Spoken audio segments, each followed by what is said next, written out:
The common salt was obtained from two different sources. In one sample, the percentage of chlorine was found to be 60.75%. In the second sample, 3.888 gram of chlorine were present in 6.4 ग्राम। तो यहाँ पे दो sample given है।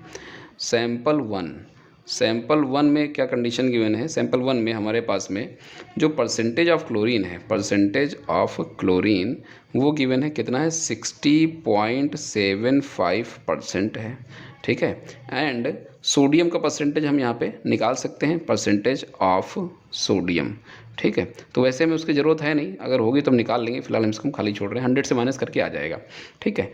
Then यहाँ पे sample to given है, sample to की क्या कंडीशन है? सैंपल टू में आएंगे तो यहाँ पे क्या है कि 3.888 gram of chlorine were present in 6.4 gram of salt, यानी सैंपल टू का टोटल मास गिवन है। टोटल जो मास है सैंपल टू का वो यहाँ पे गिवन है, जो कितना है? 6.4 ग्राम है। और उस 6.4 ग्राम में जो क्लोरीन का मास है वो है 3.888। तो क्लोरीन का मास क्या है यहाँ पे? 3.888 ग्राम, ठीक है। तो अब आगे कहा गया है कि show that these data are in accordance to the law of constant proportion. हमें ये शो करना है कि जो डेटा है वो कांस्टेंट प्रोपोर्शन के अकॉर्डिंग है कि नहीं है। तो कैसे करेंगे? पहली चीज़ तो हमको ये पता होना चाहिए कि कांस्टेंट प्रोपोर्शन होता क्या है, क्योंकि किसी भी लॉ पे बेस्ड अगर आप क्वेश्चन करने जा रहे हैं तो वो लॉ एटलीस्ट आपको पता ही होना चाहिए ना। तो लॉ क्या कहता है कि जैसे मान लिया हमारा सोडियम क्लोराइड, में एग्जांपल लेके डिस्कस करता हूँ।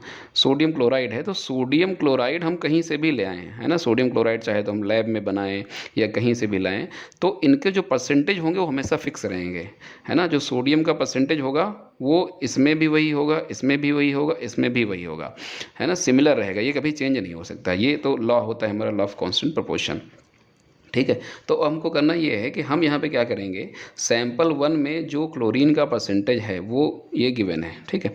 अब हम यहाँ पे सैंपल टू में क्लोरीन का परसेंटेज निकालेंगे। अगर वैल्यू बराबर आ रही है तो यानी कि हमारा जो डेटा है वो एज़ पर द लॉ है, ठीक है। तो आइए हम यहाँ पे सैंपल टू में क्लोरीन का परसेंटेज निकाल के देख लेते हैं, ठीक है। तो सैंपल टू यहाँ पे मैं लिख लेता हूँ, for sample two percentage of chlorine is equal to क्या हो जाएगा? क्लोरीन का जो मास है वो कितना है? 3.888, है ना, डिवाइडेड बाय सैंपल का टोटल मास क्या है? 6.4 मल्टीप्लाइड बाय 100। तो इसको अगर हम सॉल्व करते हैं तो इसकी वैल्यू हमारी आती है 60.75%, यानी कि सैंपल वन में तो 60.75 गिवन ही था और सैंपल टू में भी यही वैल्यू आ गई, यानी कि हमारा जो डेटा है वो as per the law of constant proportion है।